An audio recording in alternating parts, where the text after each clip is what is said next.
Many people have asked me for tips about going from grayscale to color in their paintings. And spoiler alert, I'll eventually tell you why I don't favor that technique. But let's discuss.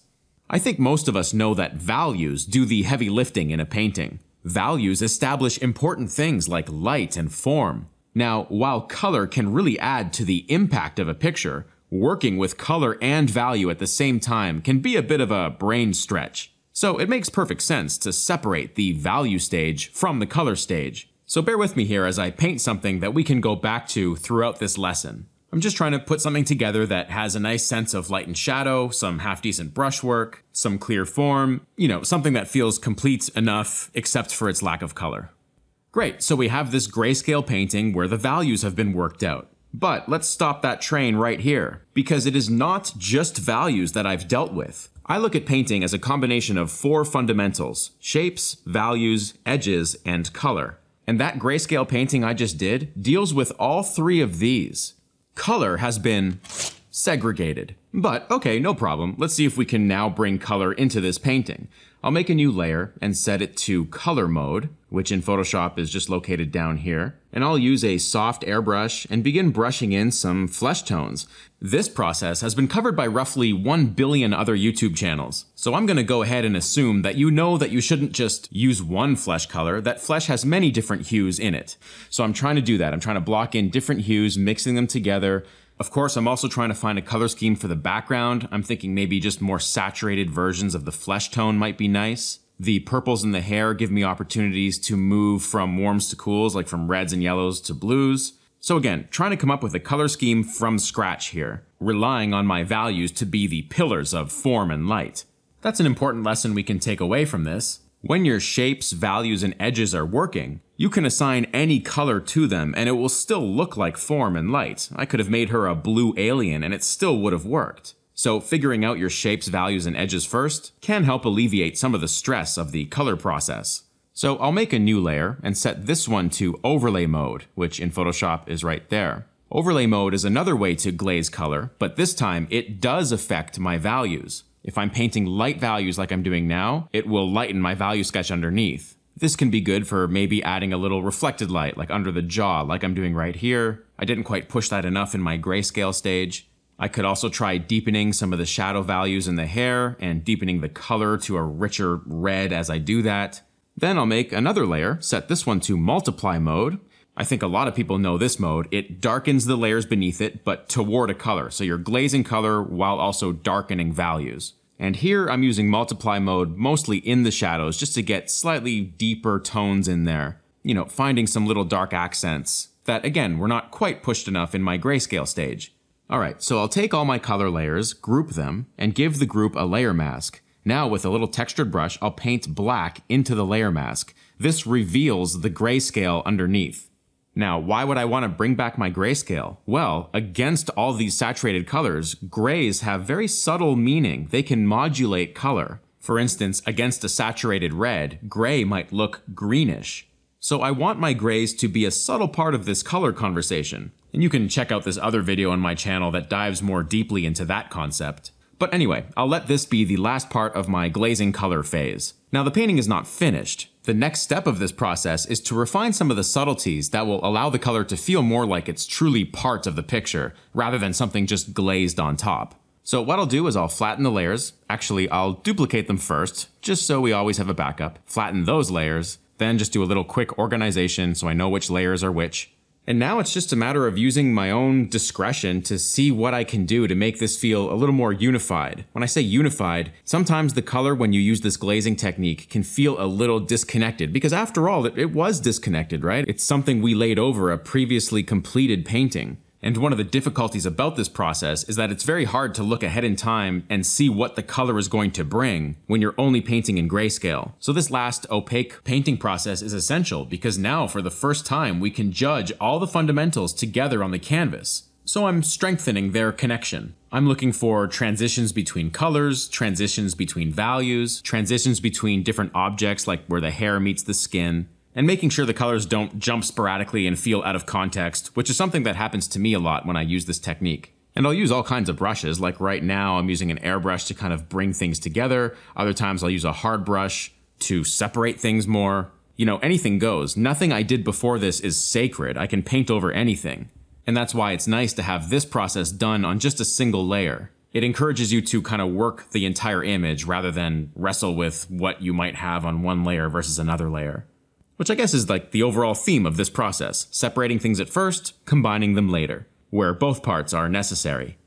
Another little trick you can try to push things in a more interesting direction: duplicate the layer, go up here to Image and pick something like Auto Tone. Now give that layer a layer mask and invert the layer mask so nothing shows through. And then with a soft airbrush, you can paint white into the layer mask, thereby revealing the auto tone adjustment. This is just something you can use to further explore the colors as you're now painting opaquely on one layer. And like always, when you're happy with what you've got, just flatten it down back to a single layer and continue painting. Or if flattening layers like this makes your heart start to race, just make a new layer on top of everything and paint opaquely on that. Okay, so allow me to just finish this up. I'm just tweaking things here and there. This process is tedious to watch, so I'll fast forward through it. Here's a look at the finish, and the entire grayscale to color process is now complete. But our discussion is not complete.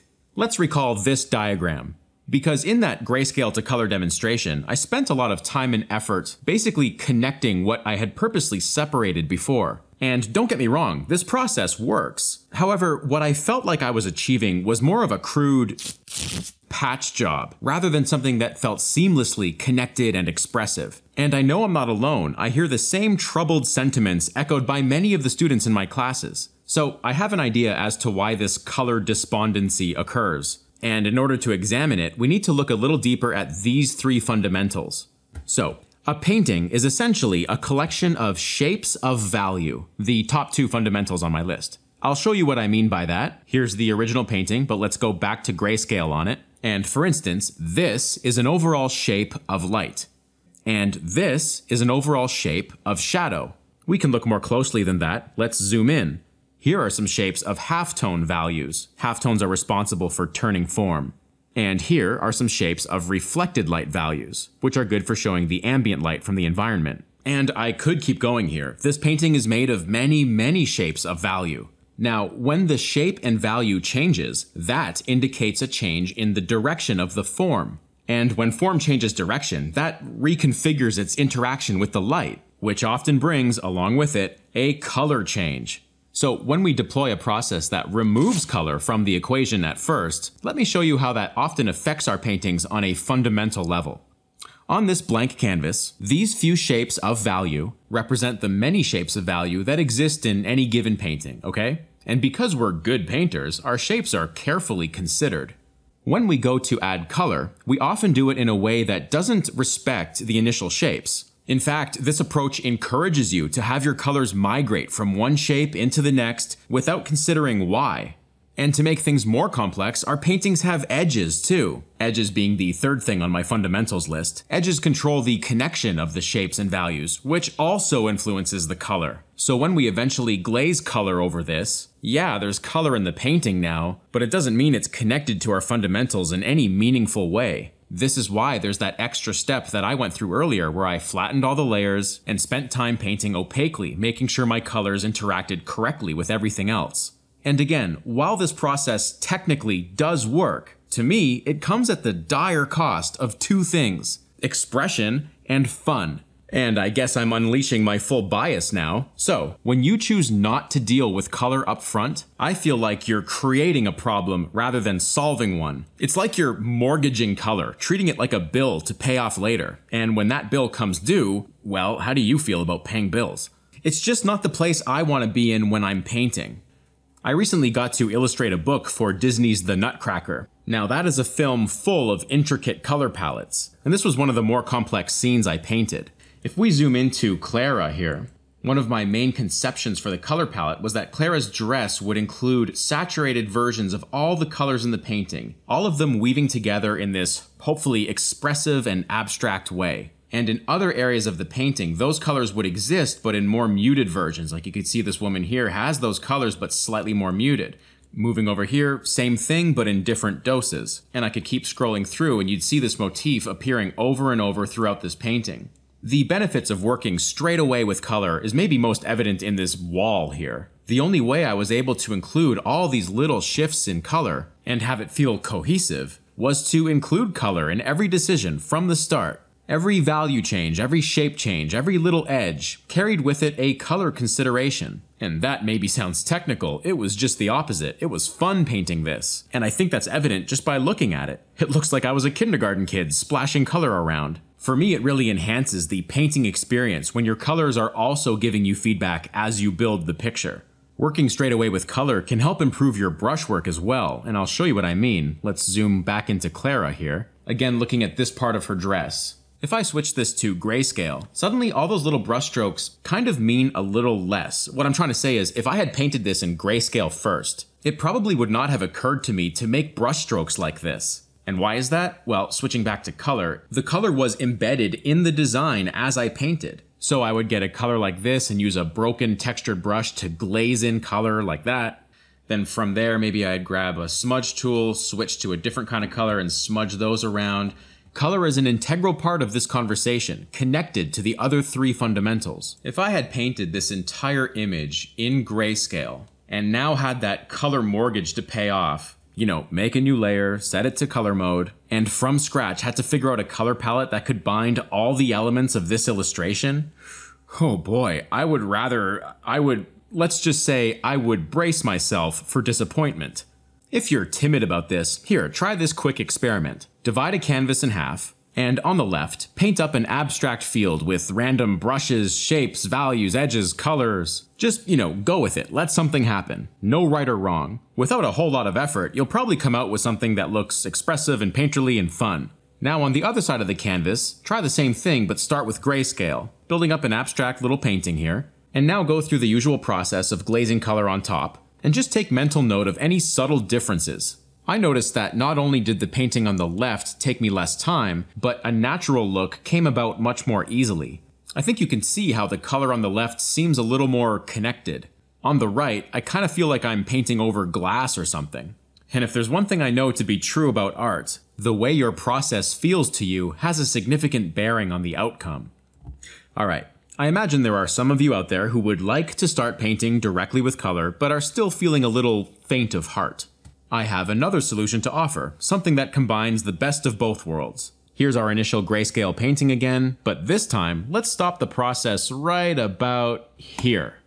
We have a sketch that is clearly unfinished, but the basic forms are there. Let's try introducing the color at this stage. And I'll do it in just the same way as before, with a color layer, soft brush, throw a basic background color on there maybe, start brushing in some flesh tones. So the idea here is to use this method as kind of a gateway into painting directly with color. I know my sketch is far from finished, so anything I do in color now is not intended to finish this painting, but what it does do is it allows color into the conversation very early enough that when I now go to flatten these layers and paint onward from here, there are still plenty of decisions to make that now will include color along with everything else. This kind of gateway method was what I used because I originally started painting a lot in Grayscale as well, and doing it this way really helped me get into just painting straight away with color. And then of course, with experience I found that I really preferred painting straight away with color for the reasons I've already gone over. But on a general skill building level, I think it's great to know many different approaches, especially if it's your goal to work for clients or do commissions or become professional. Different projects and different paintings can often modify your approach a little bit, and if you know different routes to get to the end, that just makes you a more versatile artist, which in a commercial world means more jobs for you, if that's your goal. So experiment with this stuff, it's worth your time. Alright, I'm going to cut this painting short because I want to show you just a few more things. A more automated way to introduce color to your Grayscale paintings is with something called a gradient map. So here's my one Grayscale layer. I go down here and find gradient map. Don't confuse that with gradient up here. Down here, gradient map. It brings up this dialog box which I'll dock to my color window. If you click on the actual gradient bar, you'll get another gradient bar with which we can map different colors to different values. So I just play around with this. Like let's say I wanted my lightest values to be like this pinkish. You can click and create a new one. Maybe this one you can make a little bit more reddish. Click a new one. Maybe as our values get darker, we'll go down into the purples. Anyway, you can assign colors and start moving these little sliders around, and Photoshop will give you live feedback on your image. You can get pretty, let's say, experimental with this tool. And look, I'm not going to sit here and tell you guys that I use this. I don't use the gradient map. It's just way too technical for me. If I'm ever glazing color, I'll just use a brush like I showed earlier. But I think everything is worth exploring. And the nice thing about a gradient map is that the values are automatically mapped to different colors. So if I just went to my value layer here, I could paint into my value sketch and the color updates automatically for me. So if I wanted to go darker, it's going to color it, in this case, more purple. If I chose a lighter value, it'll assign the yellows. Then of course, when you're happy, flatten it down and go ahead and paint opaquely, just like before. It's an embarrassment of riches here in the digital world. So many options. Alright, let's finish up with some advice on painting straight away with color. And I'm so sick of this painting. Let's swap it out for this trick-or-treating Batman. Okay, so let's get going on this. The first piece of advice I have right off the bat, and this is a question I get a lot from students, the question, what color do I choose? Well, you don't have to have the right color right away. You can still think about value first. And what I do with the color when I start is I usually keep all my colors existing in a kind of neutral soup of warms and cools. When colors are neutral, you can mix warms and cools together almost with impunity. And then as the painting progresses, I'll probe further in saturation, both in the warms and the cools. I'll just test it out and see what the painting and the palette can support. But I start neutral and build out from there. If colors get too saturated on me, I can just go over them with more neutrals again. And if there are neutral areas that I feel really should be more colorful, I can still use my glazing tools. Like I can get an overlay brush or a color brush and just go over an area very quickly. In fact, I do that in this painting if you watch closely. In my opinion, the benefits are so massive when you add color from the start because the color truly starts becoming an expressive part of the painting rather than something that feels like it was kind of pasted on later. You know, in this little Batman sketch, I'm finding all kinds of little color notes and color harmonies that often speak for themselves, and I suddenly don't have to go render out that eye, or I don't have to figure out all those teeth, because the little color shifts are helping suggest all that, whereas if I painted this in grayscale first, it would be extremely difficult to look into the future and plan for all that.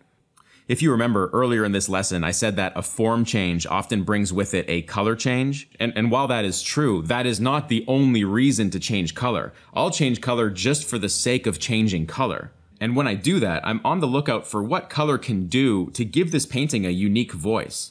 You know, so much of what happens with color can be unexpected. That's yet another reason why I think it's beneficial to invite it into the process as early as possible. I guess the bottom line is, as an artist, I want to bring all my tools to bear, which I think gives me the best possible result.